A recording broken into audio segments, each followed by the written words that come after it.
This episode is brought to you by Pinnacle Pathways. I'm Arya. And I'm Yuvam, and we're the founders of Pinnacle Pathways, a youth-led initiative built to help teenagers and young professionals navigate their way through the ever-evolving corporate landscape. At Pinnacle Pathways, our mission is to bridge the gap between education and industry. We aim to equip students with the real-world skills, insights, and exposure they need to thrive not just academically but professionally. Through interviews with industry leaders, hands-on learning opportunities, and personalized guidance, we're building a platform where youth are not just participants, but leaders of tomorrow's workforce. We believe in the power of meaningful conversations, and that's exactly what we bring you through this podcast. So whether you're a student, an aspiring entrepreneur, or just curious about how industries really work, this is your space. Let's dive into today's episode and get ready to uncover insights that could shape the future of your career and mindset.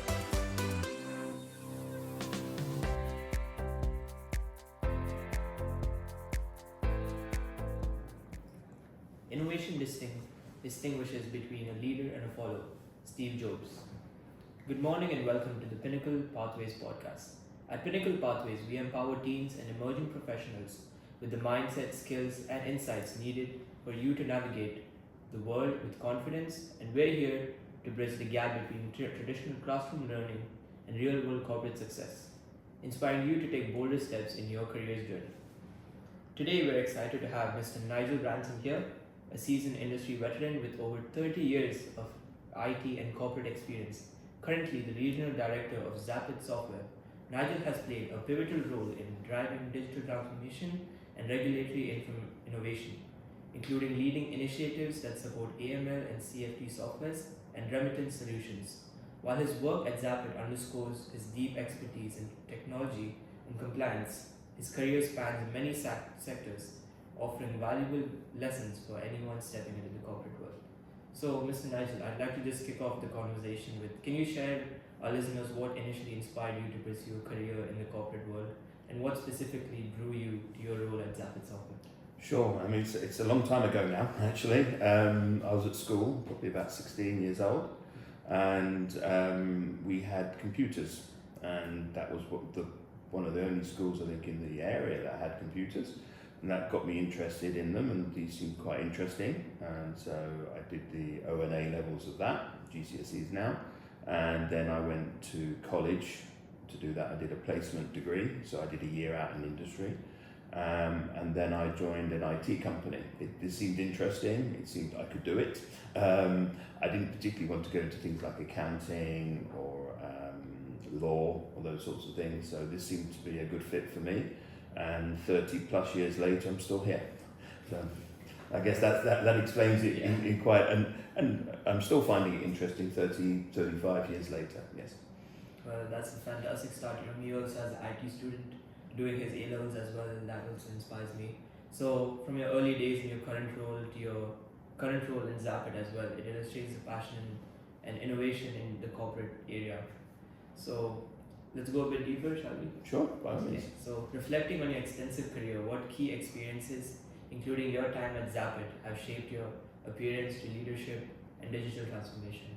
Okay, so there's quite a lot in that question. So I've worked in 35 years, I've worked for about 4 companies.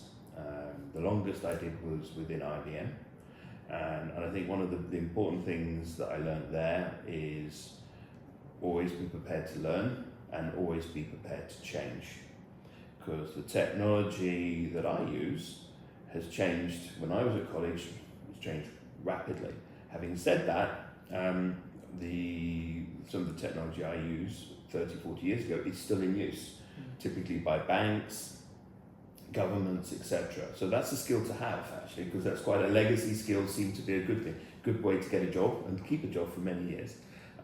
In terms of things like digital transformation, the world changes. I went through the whole Y2K, I went through the e-business revolution, and I saw many e-businesses arrive and disappear. And that was quite an interesting thing. They came, they spent millions of dollars on marketing, and then 2 or 3 years later they just disappeared. So I think in the lessons on digital transformation really is to understand your clients, understand where you want to drive the business to, make life easy for your clients. For example, for us, we can onboard a client about the same time it makes a cup of coffee. That's quite, in a cloud environment, that's fine. So literally, I can put a client and get them running within 5 minutes, or probably actually 2 minutes. That is important for the client. They don't have to wait a week, a month. They don't have to do a huge amount of paperwork, etc. But that journey hasn't finished. Our journey started. We want to make it much easier for clients in terms of paperwork. We have the UAE initiative for e-invoicing coming in about 18 months' time. So those sorts of things we want to be ready for and be able to adapt to. So don't be afraid of change is probably the answer to that. And in fact, embrace change, because if you don't, you become a dinosaur and you die. And that's very simple in business. You must learn and you must change. Yes, I totally agree with that. So thank you for that insight. It's clear that experiences have been instrumental to shape your strategic vision. And now for our young professionals and future career leaders here today, what does digital transformation in general mean in a corporate context, and why is it essential for companies, especially in the regulated sectors, to embrace this change? Okay, so it's again quite a lot in that question. To me, I mean, if you think about it, I've worked predominantly in the financial sector, so I worked around banks internationally, globally. If you think about 20, 30 years ago, everything was branch based. Then ATMs came along. Then smartphones came along, and then apps came along, and people now, and you see in Western Europe, North America, hundreds, if not thousands, of bank branches closing because most people do their banking on their phone or their laptop. That to me is a huge, perhaps long-term example of digital transformation. You do not need to go into a branch. You can, in parts of the world, the checks have disappeared. Not so much in this area, but disappeared. So things like that, you see changes, and you have to adapt the business to those changes. We see in the UAE, and I think the UAE is in the forefront of this, things like online. I can press a button and get pretty much anything delivered to home in half an hour. So you're getting digital businesses not transformed, digital business arriving. The old players, and we see the big banks are still around, they've survived. They survived two reasons. One, because they've transformed, and you look at the big banks here, the big local banks or big international banks, you can do pretty much anything you want via your phone, including digital KYC, so doing verification of you as a person, making sure that you're not an AI bot or some shape or form, or an AI generation, making sure that someone doesn't put a photograph of someone. So they can do a lot of things now. Where in the old days, you walked into a branch and you had to fill in paperwork. And you see it here with the government as well now. We don't have our visas on our passports anymore. Everything's electronic, which actually is not helpful sometimes because businesses need to know if you're a resident or not, and your passport doesn't tell you. So only if the person volunteers their ID, you now actually know this. And that's sometimes a slight challenge in anti-money laundering because you need to know if someone's a resident or not.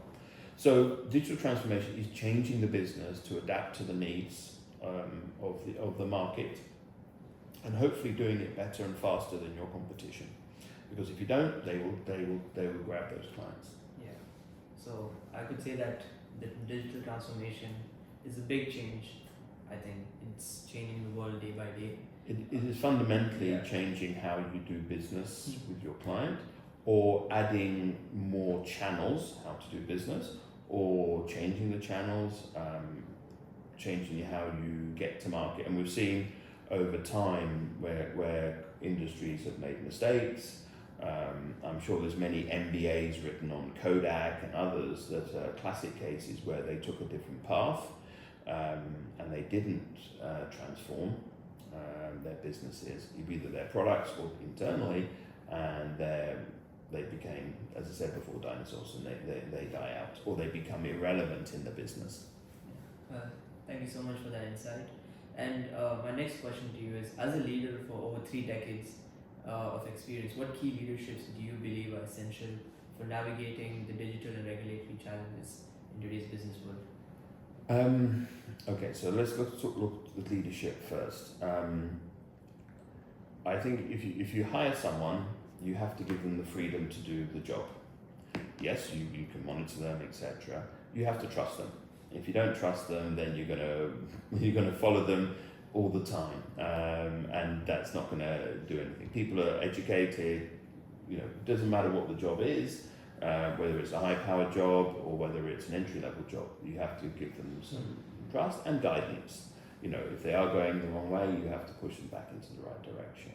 In terms of leadership, we work with a lot of channel partners, and they are not direct. We don't employ them, so we work with them to help us find clients and business. So you have to work in cooperation. I can tell them what to do, and they can totally ignore me. Okay, and I have no way to empower them or force them to go into a different path. So I have to work with them, understand their business needs, understand what they're trying to do in their business. And when our business is aligned, we can work together. Sometimes we can't, and we accept that. So it's trying to get people to do things that you want to do in the timeline and cost line that you want to do. And then perhaps keep your fingers crossed that happens. But I think most of all is hire people, understand that person can do the job, and trust them and train them. You can't expect someone to come in and be a programmer from day one. They need to understand the language, they need to understand it, they need to be educated on it. And I think investment into people is also an important thing. So we will train, for example, we'll train our channel partners. We don't charge them for it because we think it's an investment, because they become more knowledgeable on our products. So it's like a virus, spread the news out, okay? But invest in them, spend time with them, give them an account on our system, train them, answer their questions, give them the confidence that they can do the job. So that what I would say is the things that I've seen in my 30 plus years. I've still got a few more years to go, hopefully. And again, listen to people, what they say back to you, and then we adapt the way we do things as well. Well, thank you for that thoughts on leadership. They're truly inspiring and offer a great roadmap for aspiring leaders who are watching us today as well. And let's talk about some of the challenges that you face in your field. So compliance regulations are continuously evolving today. And what are some of the biggest challenges that you encounter when implementing the AML and CFT solutions, and how did you overcome them? Okay, so we're you can look at us as a startup. I was hired about 2.5 years ago to do this, and we took on our first clients about 2 years ago, and we're now north of 260 in that space of time. First of all, the software has to do the job. Every country has its own regulations, and so that's the first thing we had to check before we did anything. We then felt we wanted to adapt the system slightly. We added Arabic support, not much so much for the UAE, but predominantly for other countries where English is less common. We also looked at the system. We added some new features and capabilities, feedback from clients and partners. And that made our life a lot easier, because it meant when we came in to see a client, yes, we do this, yes, we do this, yes, we do this. So it made life, again, to repeat myself, a lot easier. Then we looked to aggressively grow the market. And we as I said, we work through partners. Those partners are maybe compliance consultants, they may be accountants, lawyers, they may be freelancers, in fact we have a range of those. And we will still continue to look through those. We've had our first partner was actually probably again about 2 years ago, and we've probably done, well, I can't think of the number at the moment, but a significant number of deals with them, and that's worked to be very, very good for us. So I don't have a budget of $1 million to hire 6 sales guys. So the partner channel is the one for us, and it's proving its worth. Well, those strategies are truly invaluable, I'd say, and this advice which you've given us, especially for those navigating in a complex, regulated environment. So now let's go into your real life success story. So could you share a specific project or initiative, perhaps your time at Zappit or elsewhere, wherever it may be, that demonstrates how digital innovation can help solve complex business problems? Wow. Okay. I've probably got quite a few of the ways, all the way going back to my very first projects, working on Swift in London for one of the banks. That's a while ago. That's quite. Examples. I think we'll stick to where we are now on the AML, so we'll keep it relevant and up to date. And I see two or three different types of client that I see. One client who embraces the AML and they want to do it and will sit with us and they will act like a sponge. They will soak everything in, they will feed back, and we have the other type of client who feels that it's a tax. Okay, it's something they have to do, therefore it's not, they don't want to do it, so they'll do it last minute. They don't want to pay to do it. They don't want to do it, and not pay us, but they want to. To them they feel like it's a business burden. So it's the first type, the ones that embrace it. They're the ones who say, well, how can I do this? How can I do this well? If I do it well and I do it properly, then it benefits back to my business in terms that I don't waste time doing it. I can reduce my costs rather than fight it all the time. Those are the ones that I see, the ones that get the best benefit from it. Sometimes we're replacing our competitors. Those are the ones I particularly enjoy because that grows our market share. Yeah. And the reason that the clients pick us, and back to your question about the digital transformation, is they've run that system for a period of time, maybe a year, maybe multiple years, and they look at our system and they see the benefits. And I'm not talking about price or anything like that. They see that our system benefits them more than it benefits their benefits of their current system. So they're prepared to make the effort and the change. Change is always uncertainty for a business. There's always something there that might happen. You might get something uncertain, some doubt, some issues, some staff resistance because they like the old system and they don't want to move. So then you need the management buy-in to make that happen, and then you need to sit with the staff to take them through that. Again, it's about confidence and support to them. Those are the ones I particularly like in digital transformation because we've changed the clients, we've improved them, they're then also getting value for money, but we have moved them on a stage in their business life. Well, that really brings out the example of how the business theory comes into practice in today's corporate world and showcasing the real world impact of digital innovation. So moving on, in today's corporate world, adaptability is key. How do you stay resilient and continuously adapt to strategies as market and regulatory landscapes take over? Okay, adapt. As I think I've said a bit earlier about us, about embracing change. You have to. I mean, in our world of AML, the governments drive the regulation, and it's typically always driven at the banks and insurance companies first. Yeah. So the people beyond that, accountants, lawyers, gold, diamond traders, commodity brokers, accountants, lawyers, etc. They tend to follow. So the software, so the government says, I want you to do this, the banks tend to do it first, and then the others follow. So that's the path that we think. So we're always looking at what the government and the banks are talking about through their regulatory bodies, their international bodies that they have, FATF, which is Financial Action Task Force. These guys tend to send things out, and then everyone else follows. Yeah. We may need to adapt. For example, let's say a country is added to the grey list, then we will add that into our system. If some information is added, typically on the sanctions side, we see a lot of sanctions going on internationally at the moment. So we have to track all of, we do anyway, but we're conscious of that. And then we have to make sure our system is up to date for all our clients. Not, every single one has to be made sure that the information is accurate and up to date. So those are the things that drive us as well. Well, I certainly agree that adaptability is indeed the cornerstone of success. And now let's dive into the corporate mindset. So what mindset shifts or habits do you believe are essential for young professionals to adopt as they transition from academic settings into corporate environments?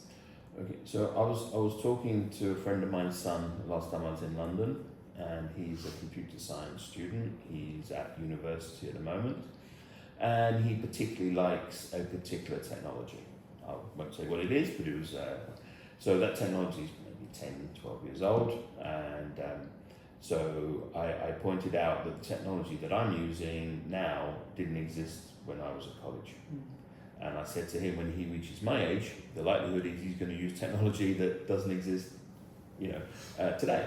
And he was a little bit shocked by that. And I said, well, look, you have to look at it. You can't, you like a particular technology. That's great. I like a particular technology.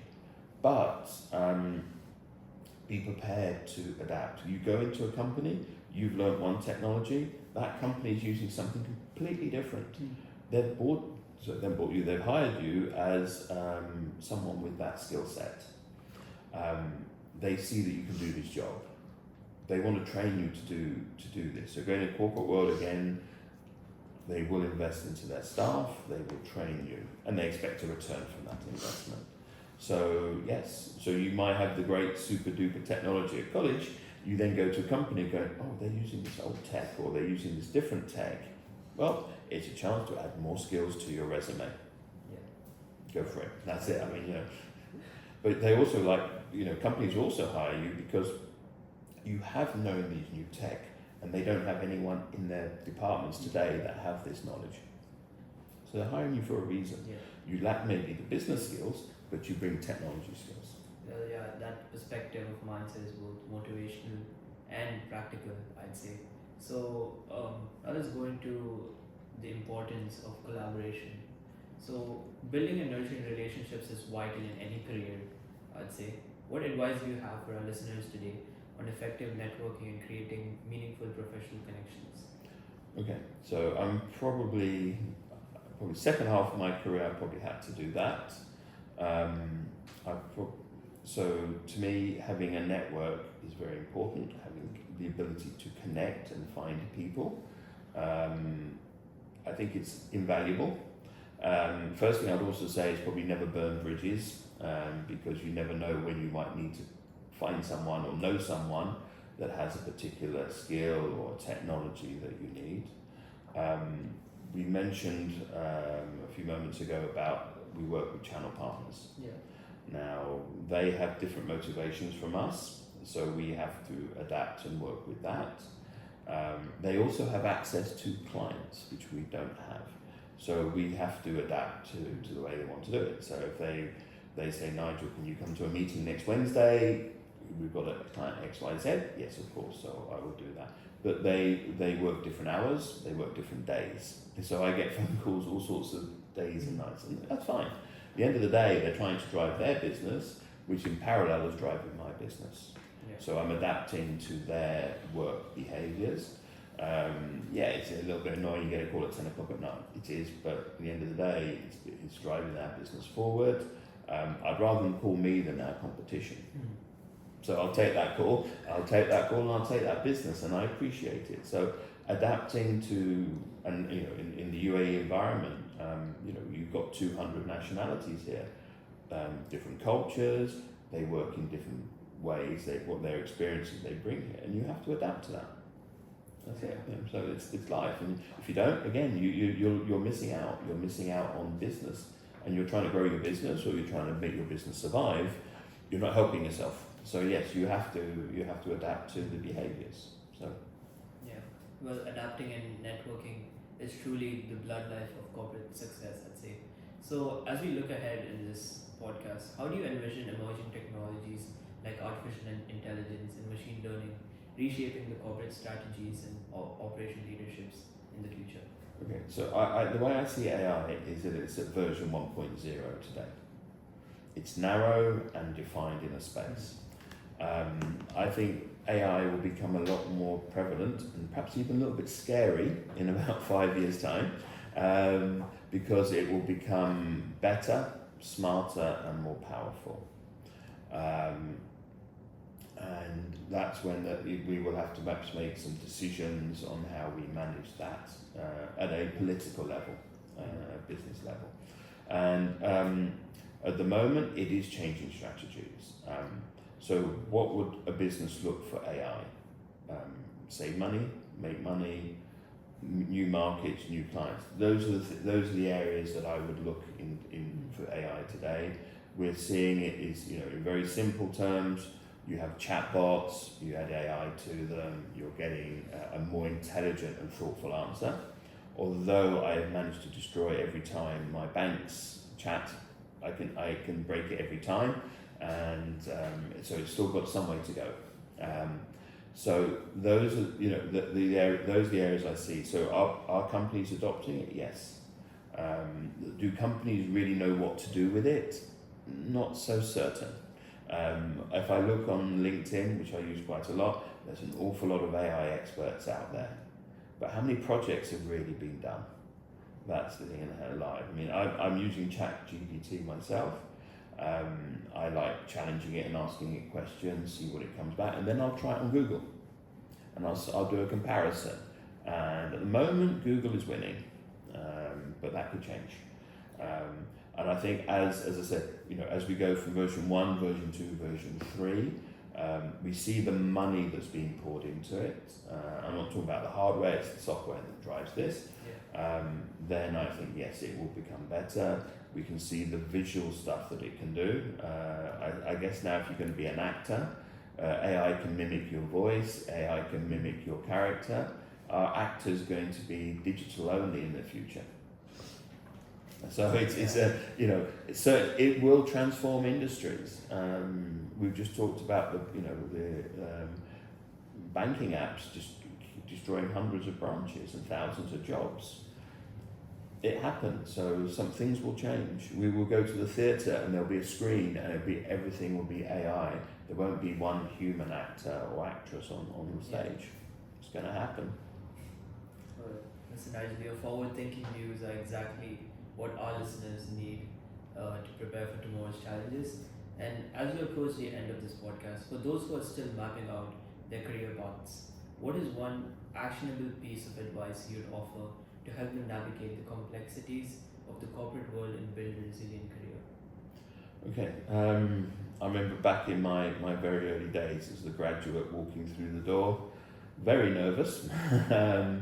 So in terms of career, it's just you're working in environments. When you go from education, it's yourself, exams, projects, etc. When you're going into work, it's business. There's probably some politics in the office as well, in the corporate world. There'll be people wanting you to succeed and helping you. Other people won't give you the time of day. That happens. If they send you on training courses, learn the technologies, and if it doesn't work out at that company, that's fine. Learn as much as you can, both in the business level and the technology level, and then find something else. It's gone are the days where someone goes and works in the same company for 40 years. If they don't value you, time to move on. Okay, well, I just have 2 more questions because Sure. this is actually interesting. So one question which stood out to me was Zappit Software also offers white label remittance solutions That's correct. aimed at providing cost-effective technology for smaller banks and exchanges. What opportunities does this model for these institutions, and how does it empower them? Okay, so that's a project based out of Oman at the moment, and it's going to expand into other areas. We actually have a team of people working on that, probably about 20, I guess now, using a variety of. I won't go into what technologies are into it. Yes, I mean, so as a project goes from a project to a live project, if you like. the onus changes. So you don't need the developers anymore, or you need less developers, or you move those developers to another project. What you need then is support people, because when software is running live, clients have queries, something goes wrong. So then you have to address that. So then you've got to think about what my support plans are, how I manage that. Do I do a support helpline, email, phone, WhatsApp, whatever you decide on that. So, and then the hours of support to support that project. So that's the way you look at it, is development, live, change of skills. Some developers don't like doing support, so they like just programming and coding. Your testers, again, you don't need those, we move them to the next project. So again, it's a flow of skills as the project reaches maturity. Well, Mr. Nigel, your response highlights the real-world impacts of these innovative solutions. It's exciting to see that technology's transformation today's compliance. So, before we end this podcast, what is one key advice that you would give our young professionals today? Wow, good question. Okay. One bit of, I think we've covered a lot of it already. To be fair, and talking about adaptability, change, willingness to learn. Those are three already out of the one. So we haven't. My mathematics isn't so good anymore. I think it's the world out there is exciting. There's lots to learn. Whether you go into a gaming company, a bank, government, there's lots of interesting things that are happening out there, and you have power in the end of it. Especially in the first part of your career. If it's not interesting, you have that power to move on. If you feel like it's a dead end, then you have that power again. When you're married with kids and stuff and bills and mortgages, that makes life a little bit more difficult. But in that phase, then they have to interest you, and there's a lot of interesting companies doing things out there.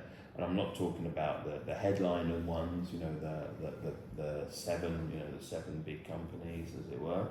There's hundreds of thousands of companies out there doing interesting, exciting, innovative things. One of my friend's sons working with a company in Holland, and it's incredible the stuff that he's having great fun, enjoying it. The type of technology he's doing is with cameras and stuff. Never would have guessed that he would be doing that, but that's something that he's fallen into and is really enjoying it. And I think that's probably the one. So probably come to answer your question eventually, is to find something that you do and enjoy it. Yeah. That would be the most important. You don't really want to get up in the morning and go, oh God, another day at the office. Okay, you want to get up and go, hey, we're going to do something exciting or interesting today or innovative, or it's not working and I need to go and fix it. Those sorts of things, something that challenges you and sets you a good mental task. Well, yeah, I agree with that. Thank you, Mr. Nigel, for this invaluable piece of advice. Your insights truly illuminate the path for our future in corporate leaders. So, on behalf of Pinnacle Pathways Podcast, we'd like to thank you for coming here, and thank you all for joining on this episode of Pinnacle Pathways Podcast.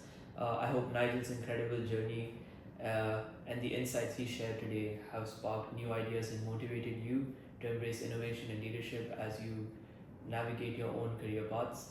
Remember, every challenge you face is an opportunity to learn, grow, and lead with confidence. And Nigel's experience reminded us that continuous learning and adaptability are keys to thriving the ever-evolving business world. As we move forward, take these lessons to heart. Stay curious, challenge the status quo, and build strong, meaningful connections that will support you throughout your career. If you enjoyed this episode, please share it with your peers and subscribe to our podcast for more inspiring stories and actionable advice. Until next time, this is Blesson signing off. Stay driven, stay motivated, and stay innovative, and always keep pushing your boundaries. And that brings us to the end of our podcast. A huge thank you to our guests for sharing such valuable insights, and to all of you for tuning in. At Pinnacle Pathways, our mission is to empower the next generation of professionals, and conversations like these are a powerful step in that direction. This podcast is proudly produced by us, Yuva Menaria, as part of our commitment to bridging the gap between education and the corporate world. Today's episode sparked a new perspective, helped you to learn something, or simply made you think. Don't forget to follow us on Spotify, YouTube, or wherever you get your podcasts. And make sure to connect with us on social media for updates, resources, and more content designed to help you thrive in the real world. Until next time, remember to keep innovating, captivating, and elevating your way to the pinnacle.